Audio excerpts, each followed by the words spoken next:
Assalamualaikum warahmatullahi wabarakatuh. Kali ini saya akan menyampaikan demonstrasi kontekstual di modul 3.1 yaitu pengambilan keputusan sebagai pemimpin pembelajaran.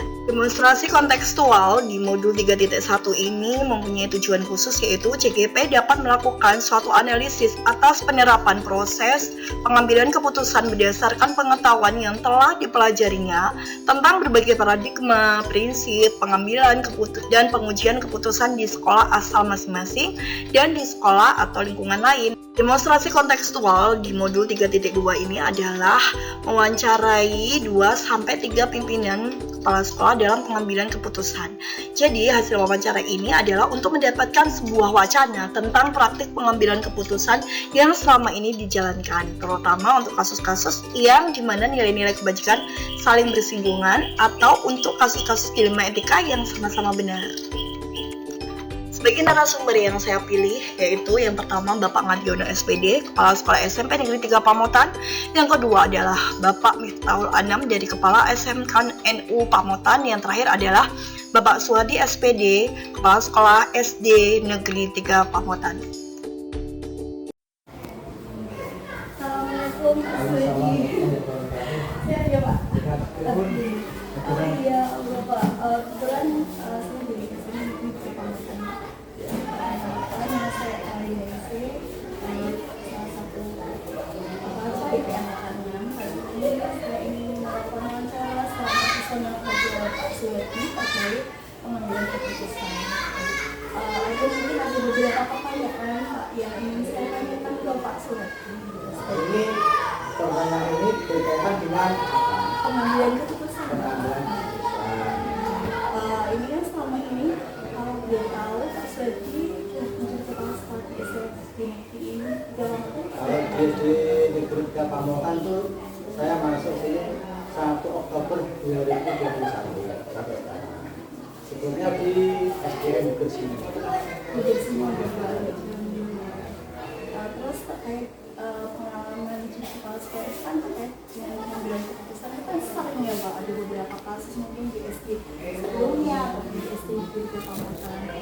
Mungkin ada nggak Pak salah satu cara itu Pak di dalam mengatasikan kasus-kasus yang merupakan dilema etika, cara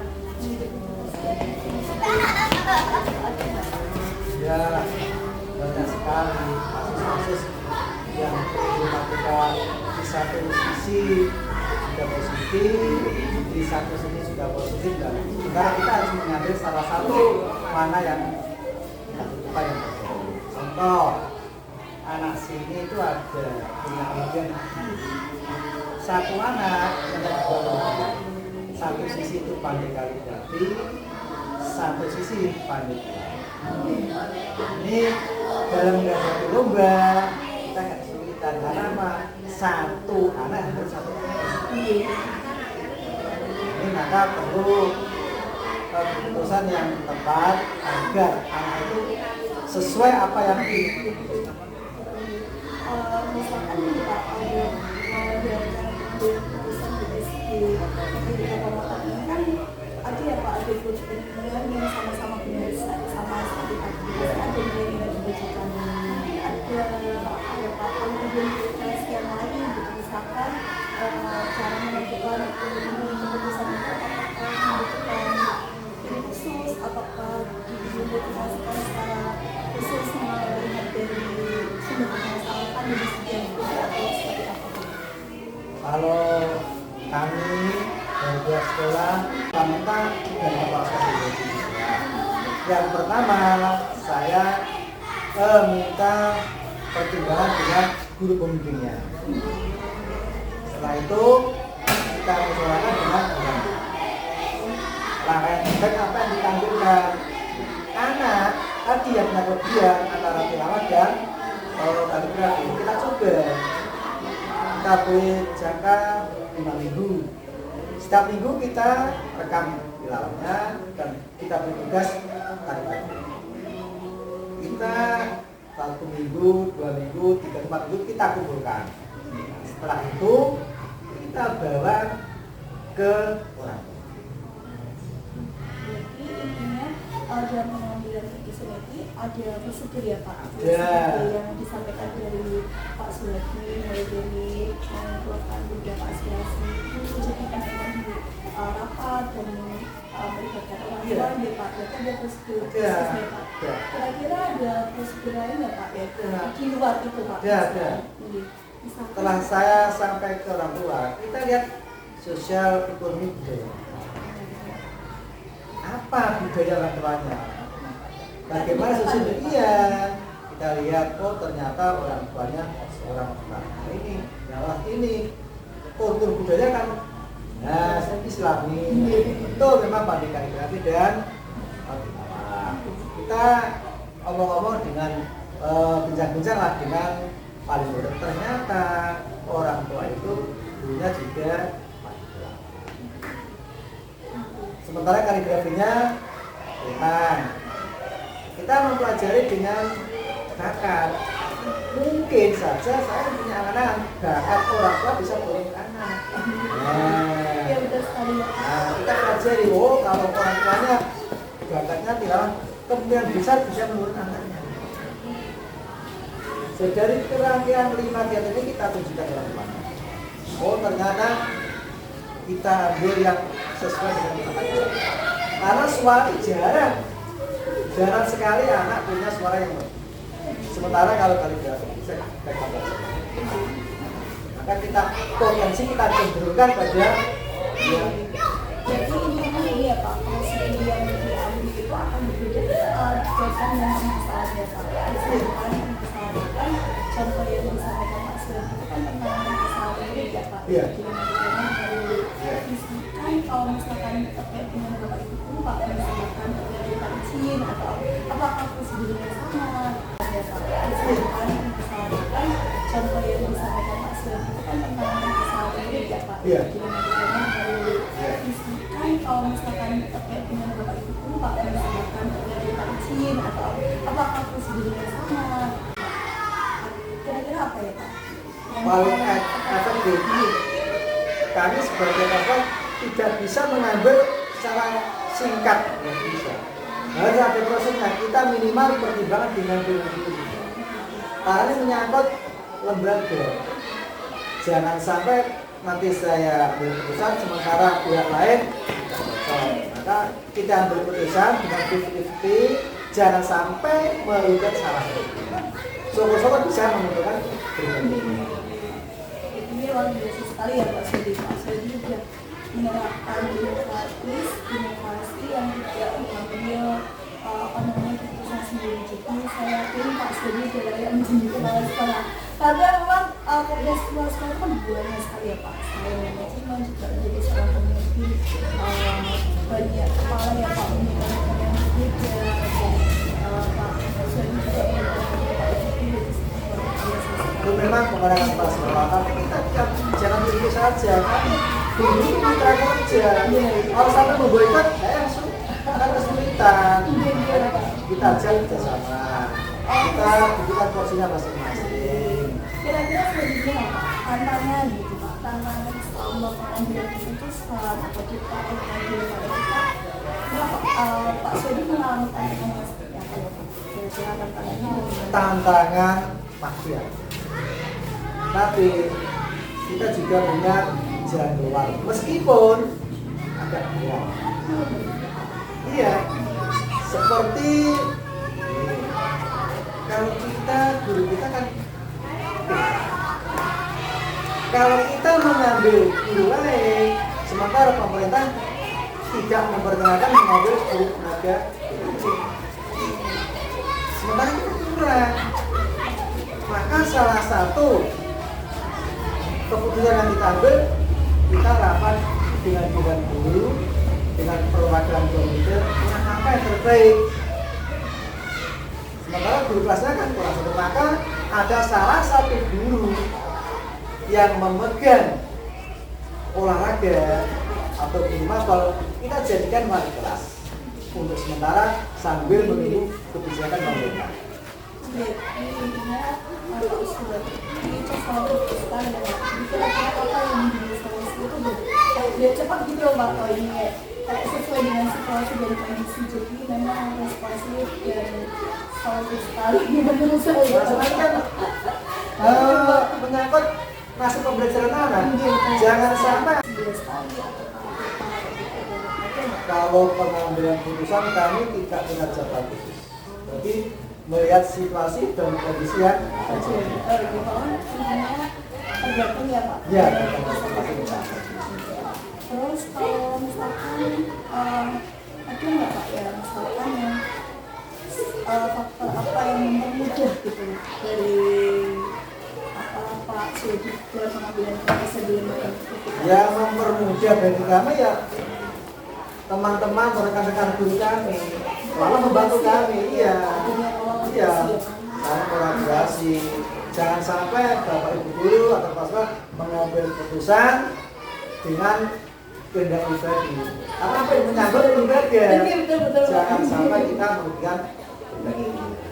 Jadi ini ya Pak, dari ini pertanyaannya Pak ini Pak. Jadi semua yang disampaikan dalam pembelajaran tadi yang saya ambil dari wawancara tadi dengan Pak Sudi terkait pengambilan keputusan di lembaga MK, kira-kira apa ya Pak? Misalkan pengalaman yang diambil dari Pak Sudi gitu, dari pengambilan keputusan yang sama ini terkait dengan lembaga MK yang sudah terjadi. Pengambilan gramatika yang saya ambil hampir 9% positif, seperti waktu pengambilan piala dan menjadi banyak masuk anak tidak bisa. Jadi pengalamannya itu positif ya? Iya, positif. Jadi positif. Iya, positif. Selain itu kira-kira aku nggak Pak ya misalkan jadi misalkan pengambil keputusan ya yang sama punya tapi ada kekecewaan gitu dari guru atau misalkan terkait dengan permasalahan izin ataukah permasalahan yang dialami Bapak Ibu gitu terkait dengan tugas saat mengajar itu nggak ya Pak misalkan Sampai saat ini sangat kecil sekali. Karena apa? Saya melibatkan semua guru dalam keputusan. Jadi hampir semua bisa menerima. Hampir kendalanya sangat kecil sekali. ini terus selain dari pertanyaan dia Pak, kira-kira ada nggak Pak yang masukan untuk kami yang kan kebetulan apa namanya saya cukup ya Pak di kita kira-kira apa ya Pak yang bisa saya ambil dari pembelajaran ambil keputusan ini terkait dengan pengelolaan studi kepala sekolah studi pemimpin pembelajaran. Nah, kalau ibu mengambil keputusan yang berhubungan dengan siswa, jangan kita memaksakan kehendak, tapi telusuri dulu permasalahannya. Kita lihat sosial ekonomi budaya orang tua. Karena apa? Karakter Di beberapa pertanyaan saya mendapatkan pengalaman yang luar biasa sekali Pak. Jadi yang saya simpulkan ini Pak, ternyata memang kolaborasi atau kerjasama dalam satu instansi kali ini memang instansi ya Pak. Jadi untuk pengambilan keputusan harus melibatkan semua orang. iya betul. Dan Pak Sudi juga melibatkan orang tua. Jadi Iya, ini betul. beda sekali Pak, serius sekali yang diambil di kepala sekolah melibatkan orang tua. Mungkin kalau guru itu mungkin ya Pak, kalau kepala sekolah itu kan karakter kepala sekolah itu kan sebenarnya mempengaruhi ya Pak dalam pengambilan keputusan. Karena ini mengambil nasib siswa, kita tidak berani gegabah. Tapi pada Pak Sudi misalkan apakah karakter seorang siswa mempengaruhi pengambilan keputusan untuk terkait dengan bidang kita, misalkan karakter kepala sekolah yang kayak atau karakter yang musuh khas gitu bisa nggak Pak? Kira-kira Pak Sudi mempengaruhi? Bisa. Jadi ini kalau saya simpulkan karakter Pak Sudi keren ya. Hanya berbagi pengalaman. Iya. Tapi kan saya jadi belajar Pak, ternyata pengambilan emosi kan juga penting seperti misalkan Pak Sudi kan untuk apa namanya menilai dulu anak ini dari sosial ekonomi itu kan harus Iya betul. ya Pak. Iya. Jadi salah sudut gambar. Oh. Wah luar biasa sekali nih Mas Wedi untuk pertemuan ini. Terima kasih sekali waktunya Bu. Saya tidak bisa mengucapkan apa-apa. Ya, hanya berbagi pengalaman Pembelajaran saja. ini. Terima kasih sampai bertemu.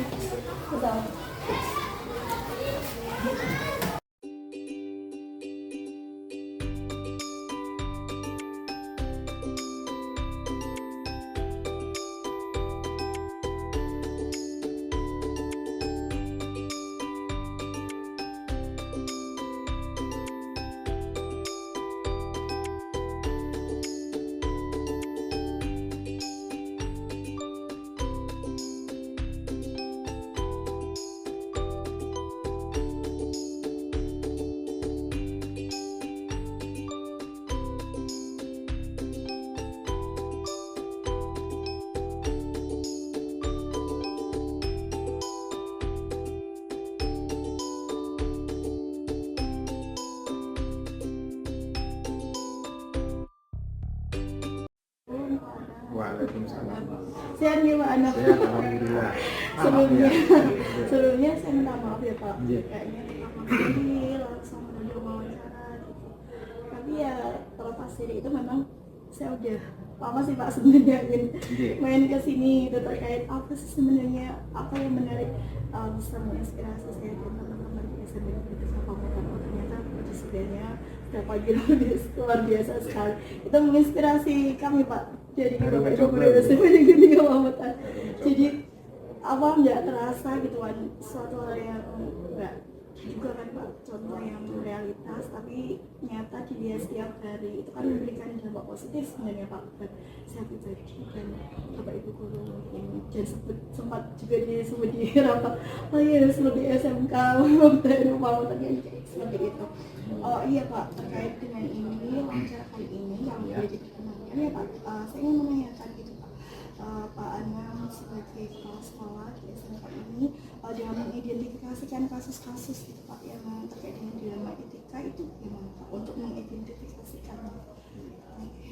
Memang kasus yang dilema etika itu memang seperti sesuatu kalau pengambilan keputusan itu seperti suatu hal yang bagaimana ya, kelihatannya dua-duanya secara moralitas itu benar, tapi kadang-kadang juga harus bertentangan karena memang keputusan itu harus diambil. Beda dengan kasus-kasus yang lain ya, mungkin ya yang terlihat jelas ada sisi pelanggaran hukumnya itu gampang kita lakukan seperti itu. Jadi di dilema etika itu kadang-kadang juga kita harus pakai hati nurani, kita juga harus, tapi juga kita harus juga mematuhi peraturan atau komitmen yang sudah berlaku seperti itu. Berarti intinya dari apa yang disampaikan Pak Anam ini berarti untuk mengidentifikasi itu benar-benar harus lihat dulu ya Pak. Iya. Apa ini bertentangan apa ya sesuai dengan permasalahan gitu. Iya, Ya. iya, Jadi iya. kan kalau keputusan itu kan tetap pasti harus diambil Tetap ya Pak. harusnya. Iya. Resikonya kan pasti tetap ada ya Pak. Tetap ada resiko. Tapi insya Allah nanti Iya. apa ya, kita juga dilihat juga nanti fatalitas atau tidaknya suatu kasus, kemudian nanti person yang terlibat itu bagaimana, kemudian nanti efeknya kepada pengembangan sekolah, branding sekolah di luar itu bagaimana, seperti itu. Sekali Pak jawabannya dari Pak Anam ya, itu berarti dia jelas banget Pak kalau pengidentifikasian dilema etika itu sudah sangat sering dilakukan. Tas atau tidaknya suatu kasus, kemudian nanti person yang terlibat itu bagaimana, kemudian nanti efeknya kepada pengembangan sekolah, branding sekolah di luar itu bagaimana, seperti itu. Sekali Pak jawabannya dari Pak Anam ya, itu berarti dia jelas banget Pak kalau pengidentifikasian dilema etika itu sudah sangat sering dilakukan oleh Pak Anam sebagai kepala sekolah gitu. Oke, pertanyaan selanjutnya itu gini Pak, kira-kira nih ya Pak, dalam menjalankan atau dalam pengambilan keputusan di sekolah SMK ini itu terutama kasus-kasus ada dua kepentingan yang sama, misalnya sama-sama benar atau mengandung nilai-nilai kebajikan itu bagaimana ya Pak? Maksudnya menjalankan keputusan itu seperti apa? Gitu. Lebih ke seperti apa? Ya, semisal kita menemui suatu dilema etika yang dua-duanya itu benar, kemudian kita harus menjadi keputusan. Memang pertama tidak bisa saya memutuskan secara pribadi.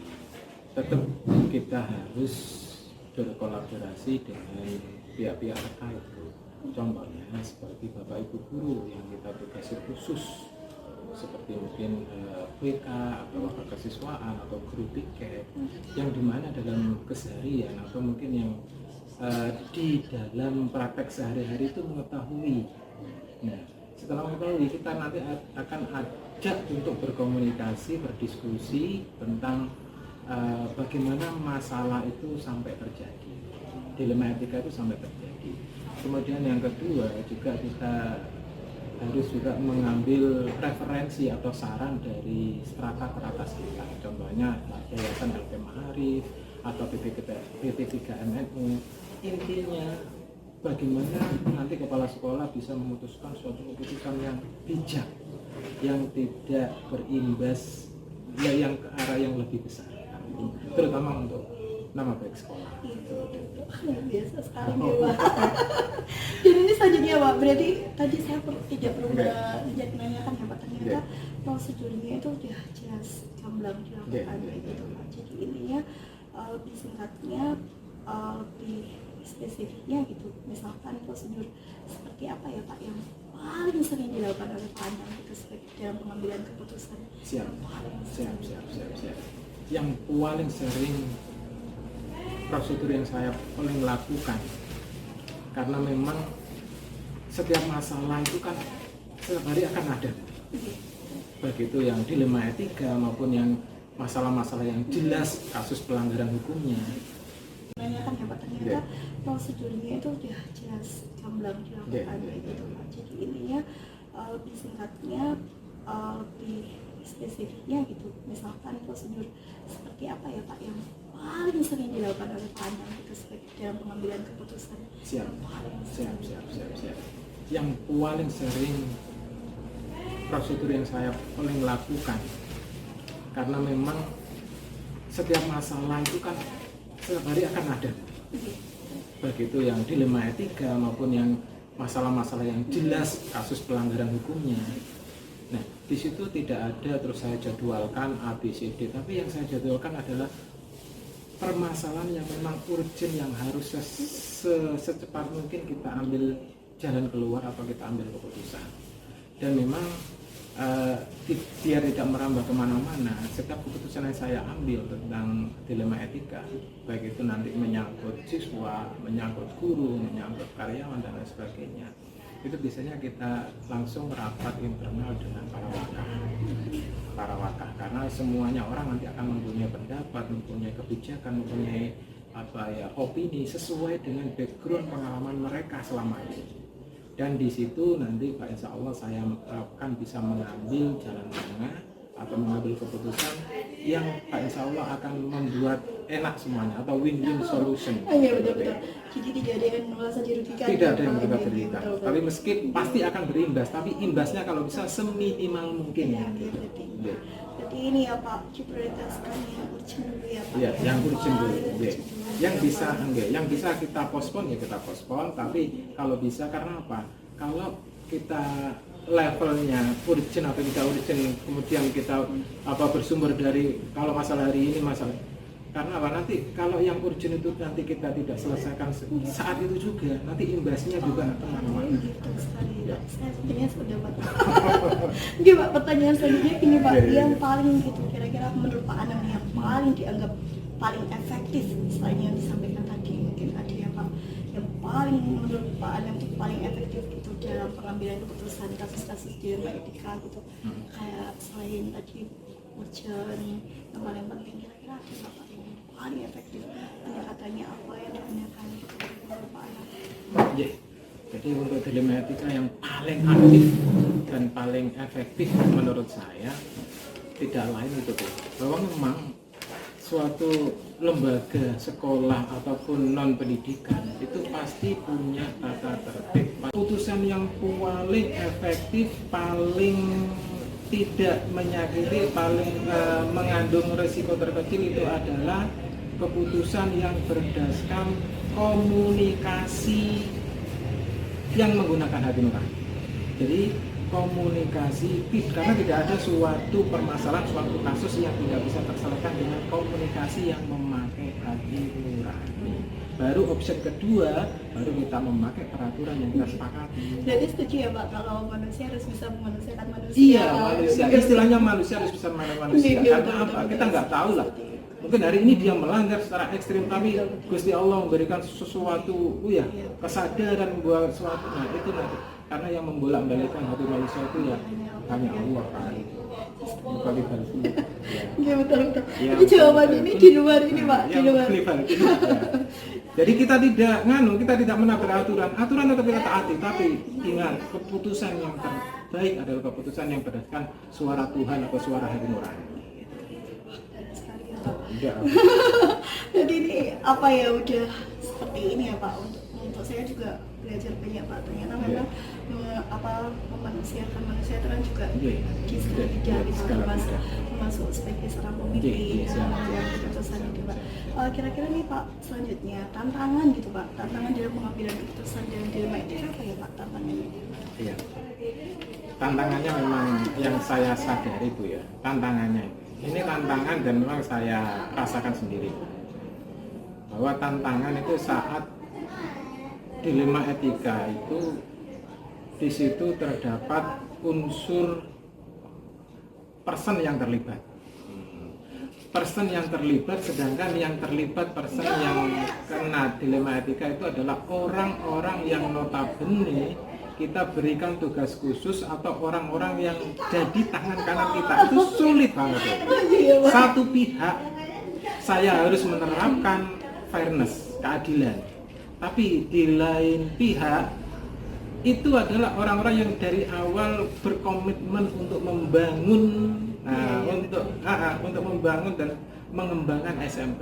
Tapi karena satu dan lain hal, namanya orang itu kadang-kadang juga istiqomahnya juga naik turun. Nah, saat turun terus tidak bisa kita naikkan. Di situ kan saya harus mengambil keputusan. Di situ saya mau nggak mau, saya akan berbicara secara hati nurani dengan mereka person yang terlibat. Kalau memang tidak ada perubahan, maka yang kedua, peraturan itu berurutan akan terjadi kasus-kasus bola salju lainnya. Maka ya harus yang itu yang kita dahulukan. Iya Pak. Saya jadi baru sekali dapat belajar banyak nih dari Pak Anam gitu. Saya ini kan berdasarkan pengalaman. Enggak, betul sekali Pak. Pengen ya Pak, kita juga sebagai pemimpin gitu kan, kepala jadi anak buah itu kan kepala juga beda-beda. Apa namanya itu beda sosial, pemikiran, jadi beda. Tetap banyak perbedaan, tapi insya Allah manajemen kula itu based on solusi Bu. Jadi bukan based on permasalahan. Kalau based on permasalahan itu banyak negatifnya Bu. Satu, nanti sebenarnya yang kita bisa itu nanti akan menjadi tidak bisa. Yang kedua, kita pasti akan suudzon kepada Gusti Allah, itu yang abot ngeluh. Karena apa? Begitu saya yang gremeng kok gini, otomatis kalau saya menyalahkan keadaan atau permasalahan yang di depan mata saya, menyalahkan loh ya, otomatis saya juga menyalahkan Allah. Tapi begitu saya mencari solusi, ada permasalahan ini seperti apa ya kudunya seperti apa? Nah itu kan saya seperti itu, gitu. Pasti ada solusinya dan Allah akan memberikan jalan. Bukannya saya bisa. Wawan, selanjutnya ini Pak, kira-kira faktor apa ya Pak yang mempermudah atau membantu Pak Anam gitu dalam mempermudah pengambilan keputusan gitu? Apa ya faktor-faktor yang mempermudah? Apa kira-kira ada apa ya Pak situasi yang mempermudah sehingga Pak Anam tuh mengambil keputusan tuh kayak terlihat kayak mudah gitu, ada nggak Pak? Memang ada sesuatu yang apa ya? Kalau dilema etika memang dikatakan mudah ya, saya kira tidak mudah. Karena memang tadi ada dua hal yang benar-benar secara moral itu benar, dan tapi dua-duanya harus kita putuskan seperti itu. Jadi kalau saya itu bilang mudah itu insya Allah ya kembali lagi seperti yang saya utarakan jenengan bahwa seberat-berat apapun permasalahan, sepelik-pelik apapun permasalahan, tapi kalau kita yakin bahwa bahwa ya Allah lah yang mendatangkan permasalahan itu ke kita, bukan orang lain. Meskipun secara garis besar mungkin panjenengan yang bikin masalah, tapi saya bukan lihat panjenengannya kok. Ya Allah, Gusti Allah kok hari ini masalah lewat panjenengan, lewat si A, lewat si B, lewat si D. Dan dengan saya husnudzon terus, saya tanya kepada Allah, ya Allah, mari masalah ini. Pak Insya Allah, kalau panjenengan yang mari masalah, pasti saya akan bisa menyelesaikan masalah itu. Karena saya lihat Allah, bukan saya lihat panjenengan yang bikin masalah. Berarti ini diberikan lagi ya Pak, iya. Dengan kita kepada Allah. Iya, tapi itu menanyakan ya Pak, ternyata prosedurnya itu udah jelas gamblang dilakukan gitu Pak. Jadi intinya lebih singkatnya, lebih spesifiknya gitu. Misalkan prosedur seperti apa ya Pak yang paling sering dilakukan oleh Pak Anam gitu sebagai dalam pengambilan keputusan? Siap.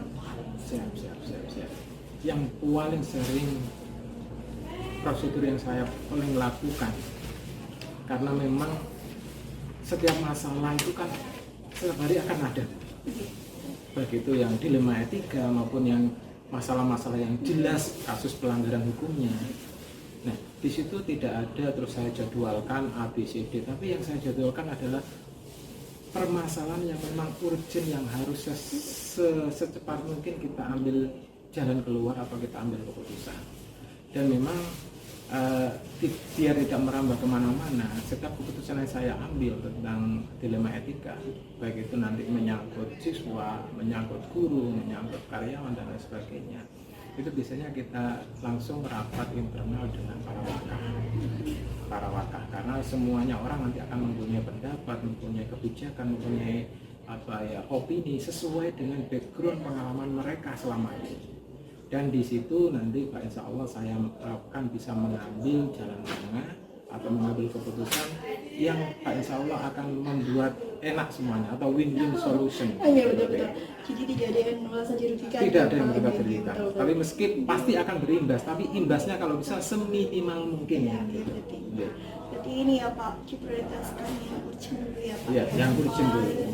Yang bisa kita pospon ya kita pospon, tapi kalau bisa karena apa?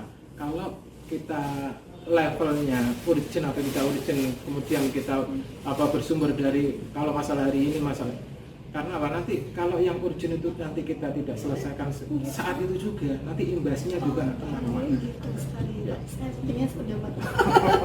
Oke Pak, pertanyaan selanjutnya ini Pak, yang paling gitu kira-kira menurut Pak Anam yang paling dianggap paling efektif selain yang disampaikan tadi, mungkin ada ya Pak yang paling menurut Pak Anam itu paling efektif gitu dalam pengambilan keputusan kasus-kasus dilema etika gitu, kayak selain tadi urgent yang paling penting, kira-kira ada nggak Pak yang paling efektif, pendekatannya apa yang digunakan menurut Pak Anam? Yeah. Jadi untuk dilema etika yang paling aktif dan paling efektif menurut saya tidak lain itu bahwa memang suatu lembaga sekolah ataupun non pendidikan itu pasti punya tata tertib.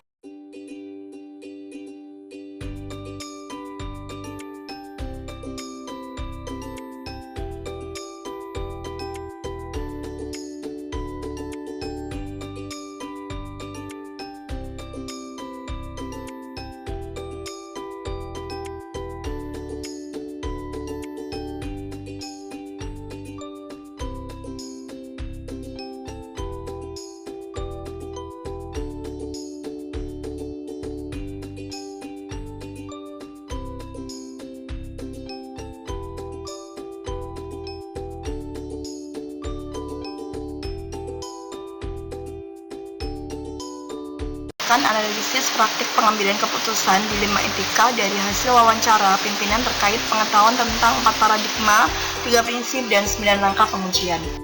Daftar checklist refleksi yang pertama yang menarik adalah terjadinya dilema etika. Sedangkan terlihat mengganjal yang masih ada dari hasil perbedaan paradigma dari masing-masing ketiga kasus di atas. Mengidentifikasikan permasalahan dan mengambil keputusan dengan berdiskusi dengan warga sekolah, stakeholder, ataupun wali murid meminimalisir dampak negatif ketika sebuah keputusan diambil dalam pengambilan keputusan. Jadi pengambilan keputusan dilakukan secara objektif dan berkeadilan.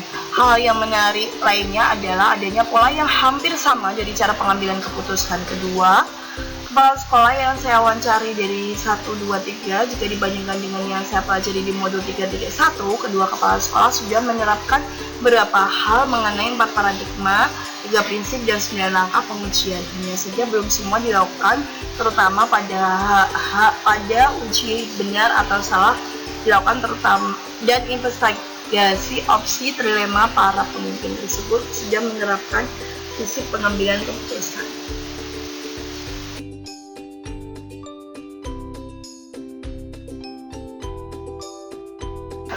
Dari ketiga kegiatan wawancara yang telah dilakukan, adanya perbedaan dalam pengambilan keputusan, di mana dalam kasus pertama masih ada rasa kasihan dan kepedulian dari kepala sekolah untuk tidak mengeluarkan siswa karena pendekatan orang tua dan kolaborasi orang tua dengan kepala sekolah. Sedangkan di kasus pertama, pengambilan keputusan didasar dari kolaborasi dan bimbingan guru serta kolaborasi orang tua untuk mengenali bakat siswa. Dari ketiga kasus ini, pemimpin yang paling menonjol adalah pada kasus ketiga, di mana pimpinan harus tegas dan bijaksana dalam menentukan keputusan dengan komunikasi antar hati nurani. Daftar checklist yang ketiga adalah rencana ke depan dari para pemimpin dalam menjalani pengambilan keputusan. Di sini rencana dari para pimpinan dalam menjalani pengambilan keputusan yang mengandung unsur dilema etika adalah bermusyawarah terlebih dahulu untuk menentukan titik terang, kemudian menjalankan keputusan sesuai prosedur atau SOP yang telah ditetapkan oleh pihak sekolah maupun yayasan. Cara mengukur efektivitas dalam pengambilan keputusan adalah jika dalam menentukan keputusan suatu masalah, hasil keputusan yang dibuat tidak ada pihak yang merasa dirugikan dan sesuai dengan musyawarah atau diskusi yang telah dilakukan. Daftar checklist refleksi yang keempat, yaitu bagaimana Anda sendiri akan menerapkan pengambilan keputusan di dilema etika. Dalam pengambilan keputusan, saya akan melihat kasus yang saya hadapi terlebih dahulu. Kemudian saya akan berusaha menerapkan 9 langkah pengujian dalam pengambilan keputusan, baik pada murid maupun rekan sejawat. Akan saya terapkan saat menghadapi suatu kasus. Daftar checklist refleksi yang kelima, yaitu tentang kejelasan suara tulis dari video saya ini. Tugas ini saya upload di YouTube saya. Kemudian dalam pemakaian bahasa, saya berusaha menggunakan bahasa yang mudah dipahami sehingga bagi para pembaca mudah dibayangkan kondisi kasus dan pengambilan keputusan. Daftar checklist yang terakhir yaitu tentang teknis durasi waktu. Dalam penampilan tulisan, saya sudah atur durasi waktunya agar tidak terlalu cepat dalam pergantian slide, sehingga pembaca bisa dengan sama membaca isi slide demi slide yang saya sampaikan dalam video penyampaian isi kasus maupun analisis kasus kali ini. Terima kasih.